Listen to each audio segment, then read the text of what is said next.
Thank you. I was just saying to Abdin, I hate hearing introductions about myself. So if I feel like it goes on longer than those 2 lines, I start to get nervous. But it's a generous introduction, and thank you.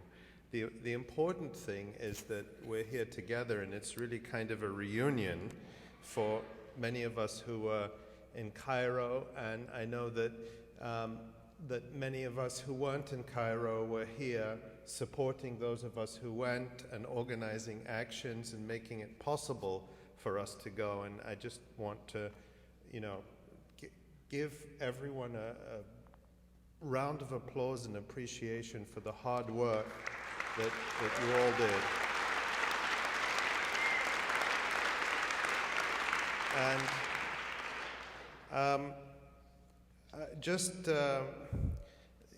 this is my iPhone. It's really great. I can't be separated from it now. But one of the things you can do with it is pretend to be talking on the phone while taking pictures. You can pretend to be talking on the phone while taking pictures.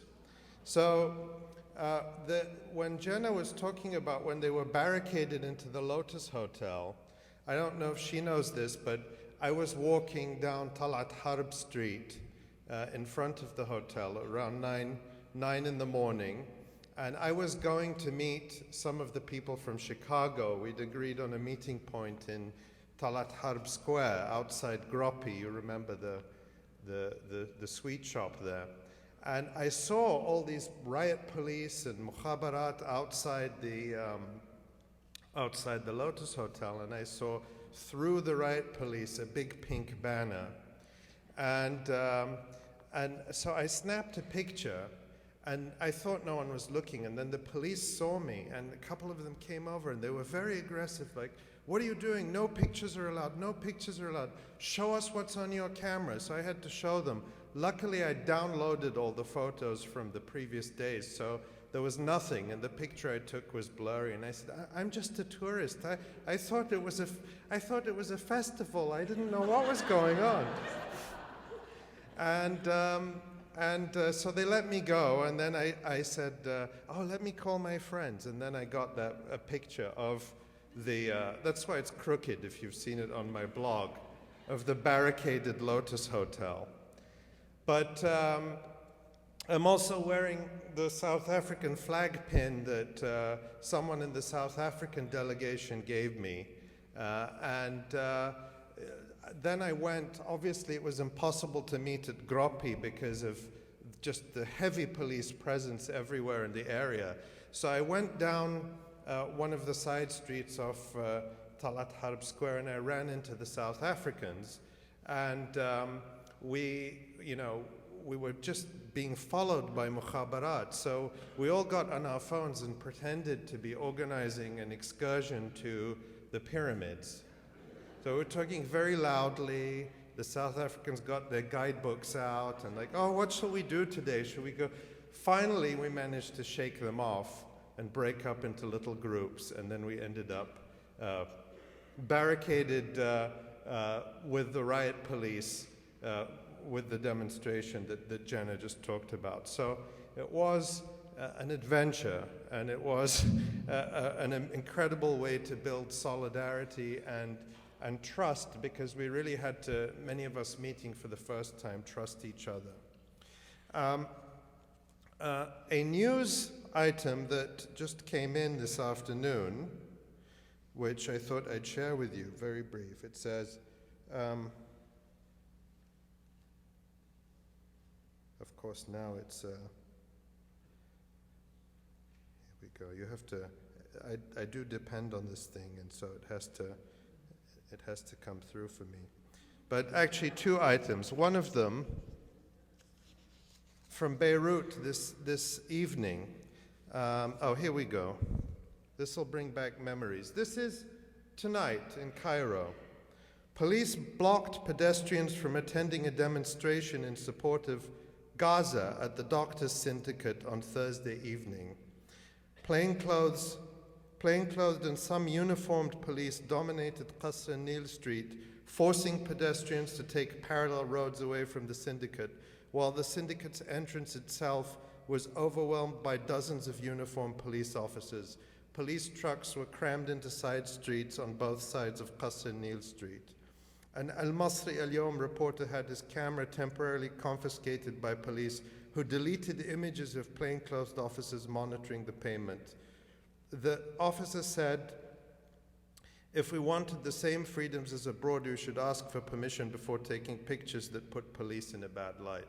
Doesn't that bring back memories?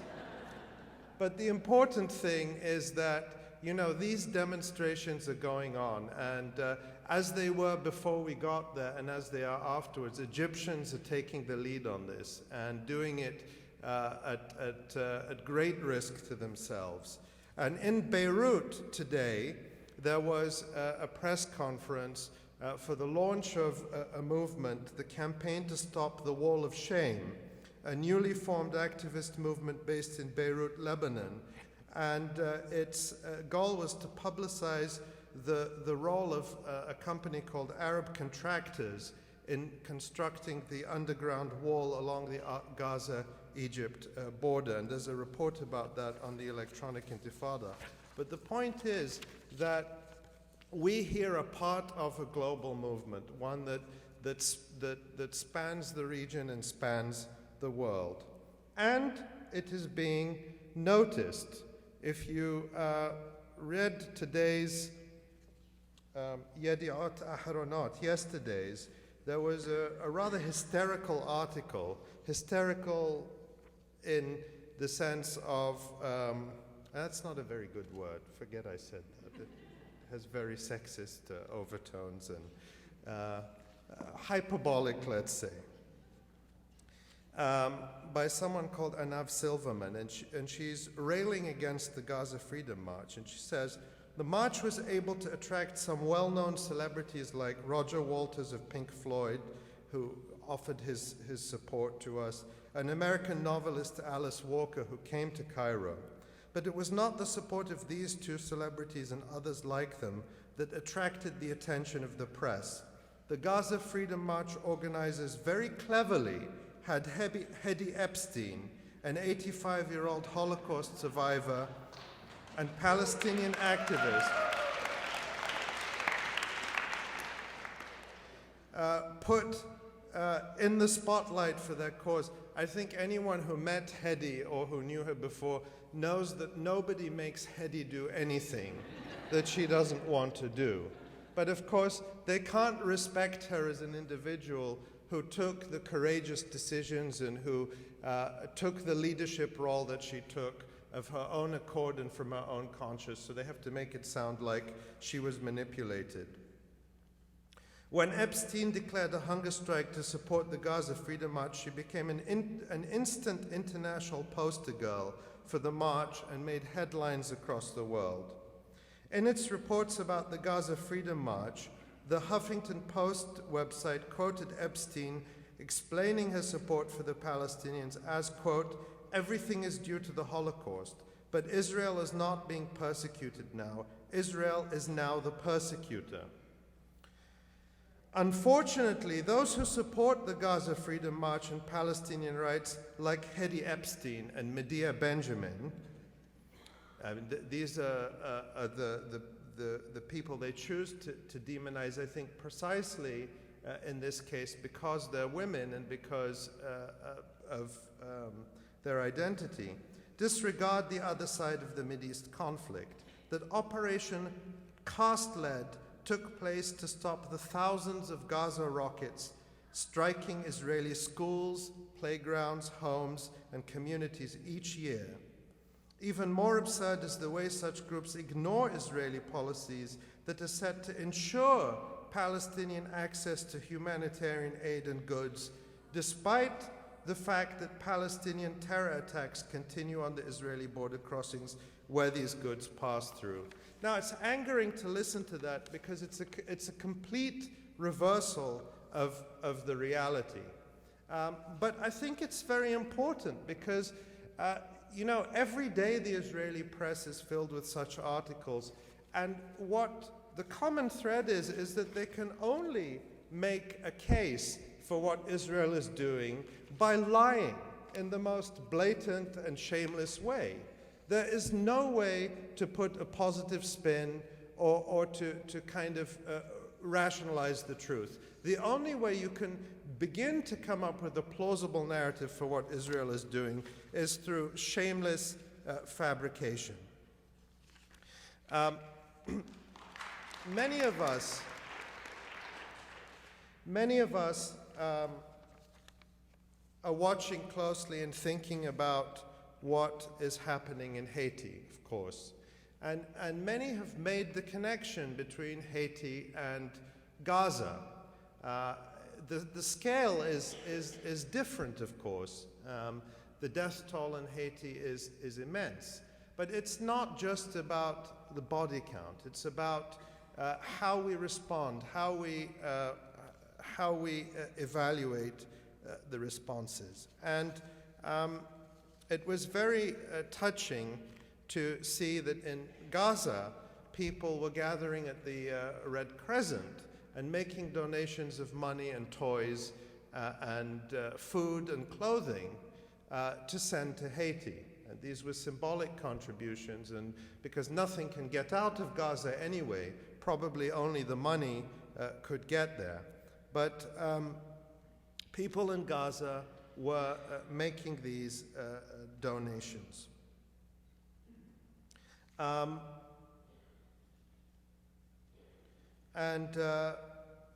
Jamal al-Khudari, one of the people who, the chairman of the Gaza Committee to Break the Siege, said, "We would like to send out a message of solidarity to the people of Haiti who are now facing a natural disaster.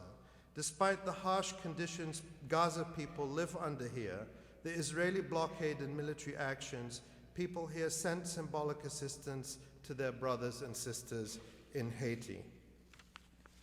Of course, you'll know that Israel sent aid to Haiti as well.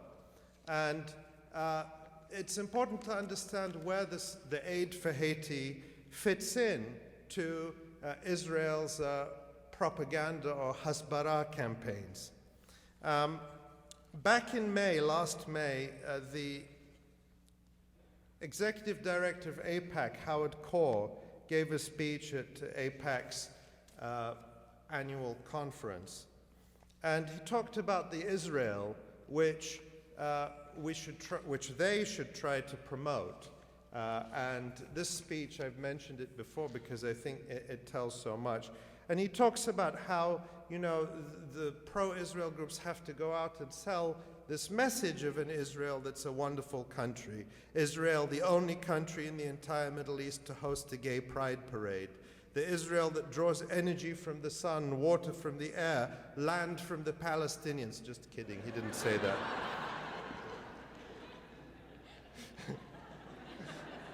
I made up the last bit. The Israel that takes seriously the admonition to be a light unto the nations, and so on and so forth. But he says, and I think this is very telling, he says, think of the Israeli rescue workers dropping all to respond to the call of aid victims of the devastating earthquake just last May in Chengdu, China, of the Israeli aid workers who rushed to Sri Lanka after the tsunami, to New Orleans after Katrina, to crises and calamities everywhere, driven by the age-old summons of Tikkun Olam. Tikkun Olam, but not Tikkun Gaza. And the head of the JUF in Chicago, collecting aid for Haiti earthquake relief in Chicago, was very explicit. Steve Nassatir, he said, in supporting JDC and Israel Aid, we're not only helping the Haitian people, we are also spotlighting the Jewish people and Israel in a part of the world that might not otherwise be positively exposed to the compassion of Jewish people and the Jewish state. I think that, again, the people of Gaza can bear witness to the compassion of the Jewish state. But again, what is remarkable is the anguish in Israel, and you see this in the press daily, that none of this is working, that Israel has a problem that cannot be papered over with the kind of propaganda tactics, these old tricks which have been used year after year, that Gaza changed something fundamental in the world. It's what filled this room. It's what awakened so many young people like Jenna, who we just heard from a short time ago. It is what is motivating the growing global solidarity struggle. I think we really have to come back to Gaza and understand what has happened and what is happening there and the enormity of it. That 1 year ago, for 22 days, Gaza was subjected to merciless bombardment. We all know the Israeli claims that this was in self-defense. We can, a lot has been published debunking that in fact there were no rockets being fired at Israel until Israel broke the ceasefire, negotiated ceasefire with Hamas that took effect on June 19th, 2008 and lasted until November 4th, 2008, when Israel broke it by attacking Gaza and killing 6 people. We all know the statistic. Israel says that 8,000 projectiles have been fired from Gaza into Israel since April 2001. But we never hear what Israel has fired into Gaza. Just to give you an example, in just an 18-month period from September 2005 until May 2007, Israel fired 14,617 artillery shells into the Gaza Strip, causing extensive death and destruction. That was according to a report from Human Rights Watch. In total, since the first rocket was fired from the Gaza Strip into Israel, and that happened in April 2001, a total of 24 Israelis have been killed by such missiles. It's not an insignificant number. The first 2 people to be killed by rockets fired from the Gaza Strip were Afik Zahavi, age 4, and Mordechai Yosefov, age 49, who were killed by a Qassam rocket on June 28, 2004. So Israelis have been affected by this. But to put this in perspective, I just told you that 23 Israelis have been killed, or 24 have been killed in the entire history of rocket fire from the Gaza Strip. On just one day, on June 17th, 2009, Israel killed 22 people in the Gaza Strip, 18 civilians, 8 of them children, and 4 volunteers defending Gaza. The youngest child, Asil al-Kafarna, was aged 1.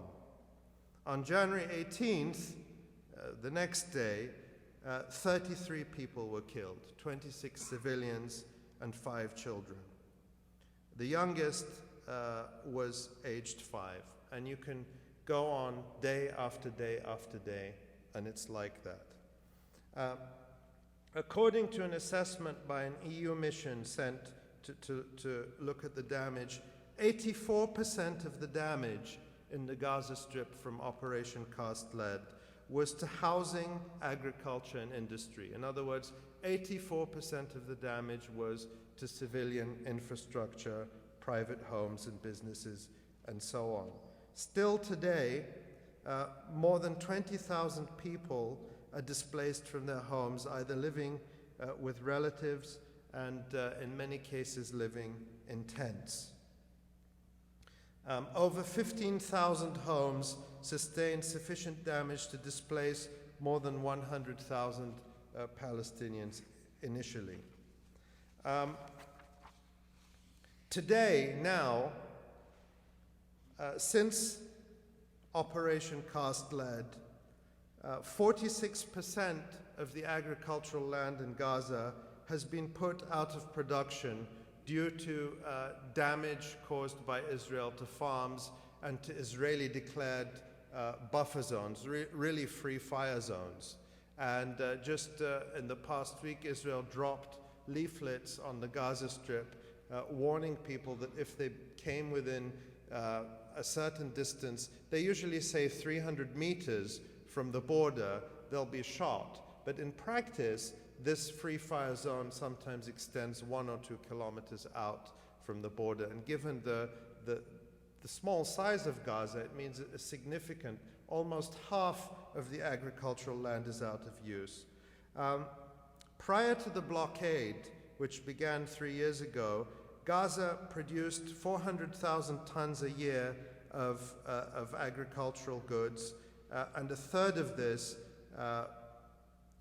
including tomatoes, peppers, strawberries, flowers, and fruit, was exported. Today, almost zero is exported, except for the occasional load of cut flowers that Israel will allow out for public relations purposes.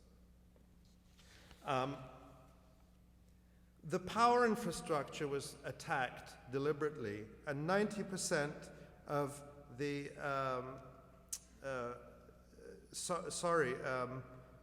almost all the lines carrying electricity from Egypt and Israel into Gaza was destroyed. Today, a year later, 90% of people in Gaza continue to suffer power outages of 4 to 8 hours a day. And this is a direct result of the blockade because nothing can be imported or exported. The health sector was systematically attacked, and the World Health Organization looked at 122 health facilities in the Gaza Strip and found that 48% were damaged or destroyed during the Israeli attack. 15 hospitals and 41 primary health centers were partially damaged, 2 primary health care centers were destroyed, and 29 ambulances out of 146 total in the Gaza Strip were partially damaged or destroyed. In addition to this, as a result of the blockade and the military attacks on Gaza, most medical services, advanced medical services, are not available in the Gaza Strip. Surgeries, cancer treatments, all manner of life-saving treatments, although there are excellent doctors in Gaza, are not available. So Palestinians must apply for permits to leave the Gaza Strip to be treated in hospitals in Israel, the West Bank, or Jordan. And at the moment, Israel denies about half of those applications, and many of the others are delayed interminably, with the result that people die for lack of access to medical treatment. This is what you have to remember is a deliberate policy. This is a policy calculated to cause suffering and to shorten people's lives. And we know it's been well documented that in many cases, when people have been allowed out of the Gaza Strip or offered the opportunity to leave the Gaza Strip for life-saving treatments, they've been told by the Israelis, you can leave on condition that you become an informer. And there are Palestinians who have been put in the position of having to choose between a life-saving treatment or becoming an informer for the occupation. And they've chosen to forego the treatment rather than become informers for the occupation. Children form more than half of the population in the Gaza Strip. 52% of the population is under the age of 18. So the attack on the civilian population in Gaza, the blockade of the population of Gaza is primarily an attack on children before anything else. And the statistics are staggering when it comes to what is happening to children in Gaza. There are 641 schools in the Gaza Strip. During Operation Cast Lead, 18 were completely destroyed and 280 were damaged by Israeli bombing. So half of the schools in the Gaza Strip were attacked and damaged or destroyed by Israel. In the government schools, 164 students and 12 teachers were killed from government schools, and another 454 students and 5 teachers injured. In the UN-run schools, 86 children and 3 teachers were killed. Because of the complete ban on reconstruction supplies, on building materials coming into the Gaza Strip, children in Gaza attend schools without windows in winter. No glass has been allowed into the Gaza Strip, so they attend schools which have at best plastic sheeting or boarded up windows. So the attack on children in so many ways continues.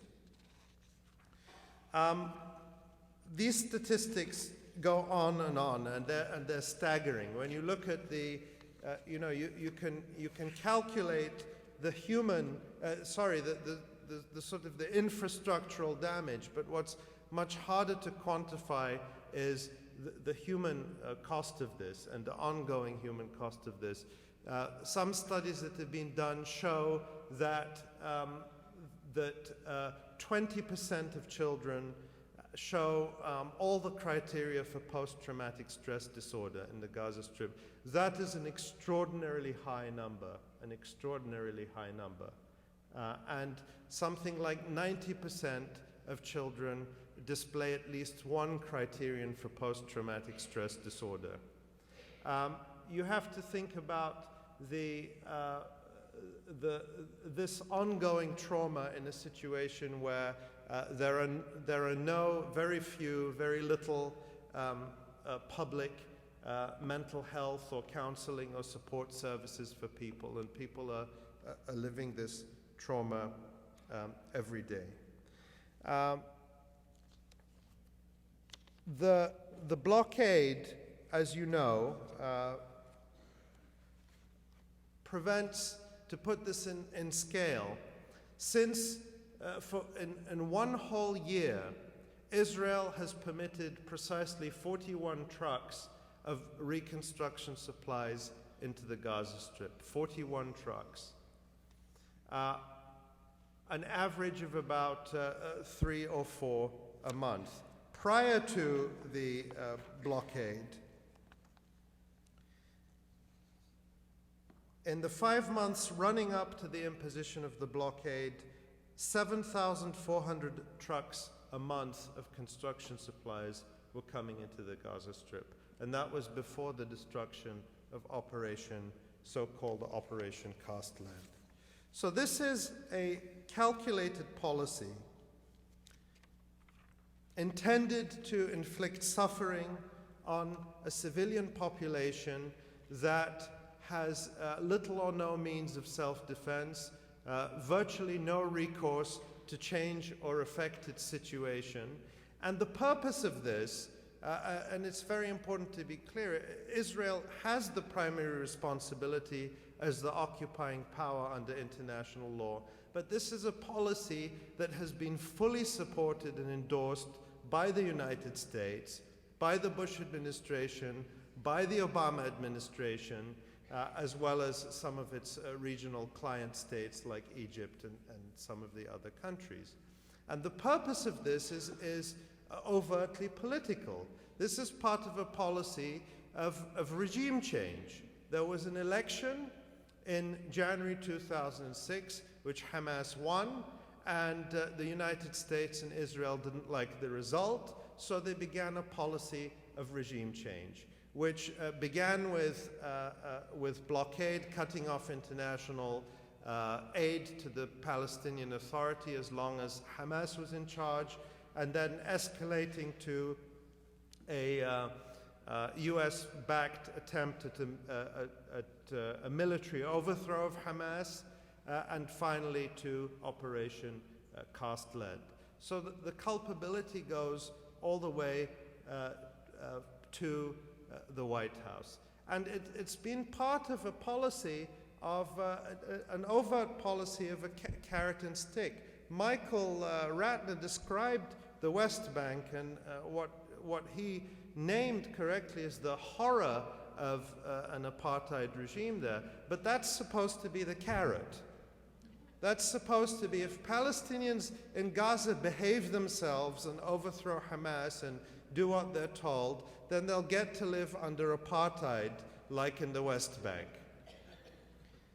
And it's very explicit. You have the US pumping billions or hundreds of millions of dollars into training Palestinian militias in the West Bank, whose goal is to crack down on any opposition to the occupation, whose role is to prop up an unelected puppet regime backed by Israel and the United States. There was a hilarious headline in Haaretz yesterday. The Israeli President Shimon Peres told Abbas, he said, if you don't return to negotiations, the headline was, Peres threatens Abbas with intifada. So Abbas has become so much a creature, he's so much more Israeli than the Israelis now, that the Israelis threaten him with a Palestinian intifada. But that's the carrot. The stick is the Gaza Strip. And we have to be very clear. Somewhere there's a number of definitions, US government official definitions of terrorism. And they usually read that, terrorism is violence or the threat of violence by non-state actors against civilian populations with the goal of affecting policy or putting pressure on political leaders. They stick in the non-state actors as a get-out clause, because if you didn't have the non-state actors in, then most of what the United States and Israel does in Palestine and a few other parts of the world would be classified as terrorism. Because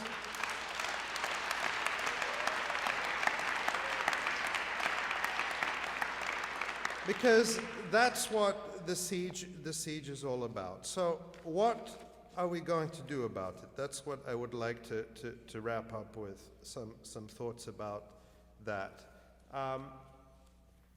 The Gaza Freedom March was an incredibly powerful experience to be part of. We didn't get to Gaza, and that was an enormous disappointment. It was very painful not to get to Gaza. But in some ways, I'm thankful for it. I'm thankful for having a taste of the experience that Palestinians in Gaza feel every day. And Fida, who I'm so happy to see for the first time, having read her articles or known of her work for many years. But we experienced a small taste of the frustration, of the anger, of the sense of powerlessness in the face of this state repression, that we could not go to Gaza. And we learned that Gaza is harder to get into than a maximum security prison. It's harder to get in or out of than a maximum security prison.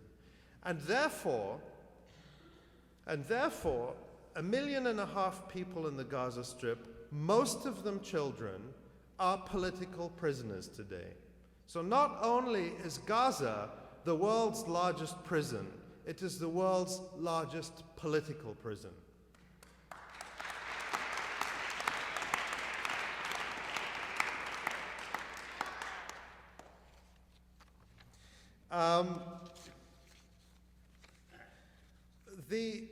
The Gaza Freedom March, I think, built some of the synapses of this movement. We many of us didn't know each other. And many of us could say in hindsight, well, we could have done that differently, or we should have done this differently.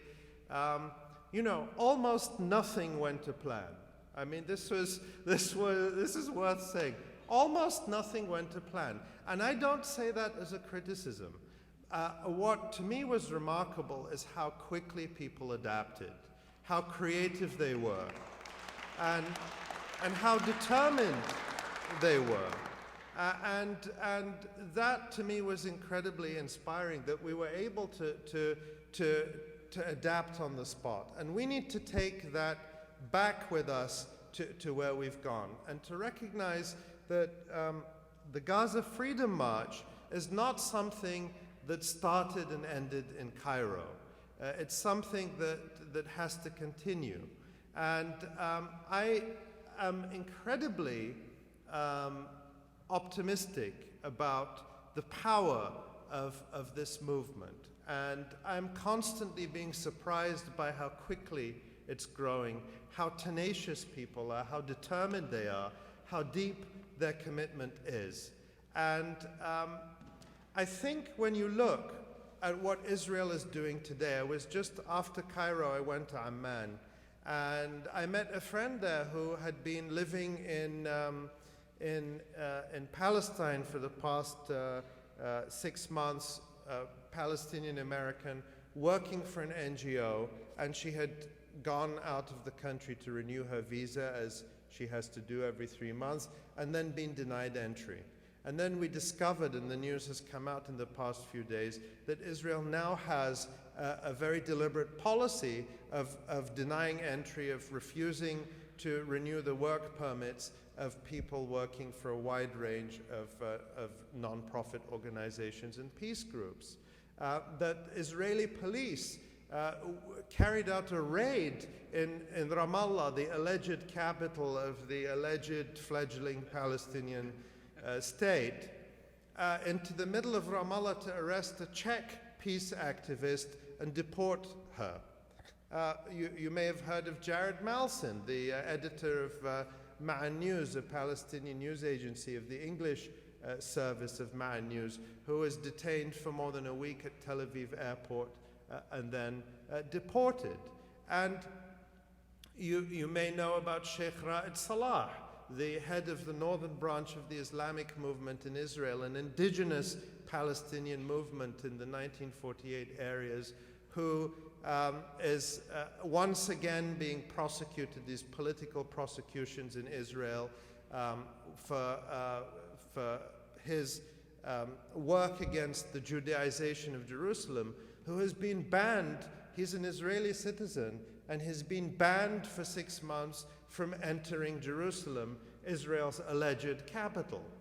And when you look at all these things together, what you see is a regime that can no longer hold together the image of a liberal democracy.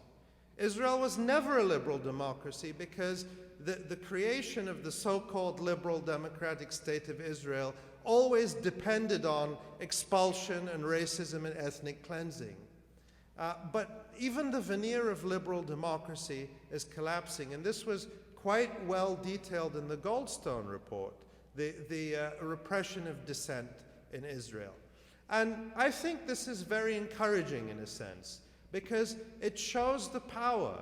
You think they're not paying attention, but they're paying very close attention, and they have no answer. And as some of the leaders of the nonviolent movement in Palestine have made very clear, Abdullah Abu Rahma and Muhammad Uthman and Jamal Jum'a and many others who have been arrested and jailed for their non-violent resistance against the occupation, is it doesn't matter how many times they arrest us. Sheikh Ra'ed Salah has said, I'm not afraid of your prisons. And I believe that this critical mass is getting to a point where the legitimacy of a system of apartheid, as I think Michael accurately called it, can no longer be maintained. I think we're reaching that critical point. So the message we should all go away with from Cairo and from here is the Gaza Freedom March continues. We march together with people in Gaza, all over Palestine, who want to see justice. What we do here is as important or even more important than anything we set out to do in Cairo. So let's continue until we get to our destination. Thank you.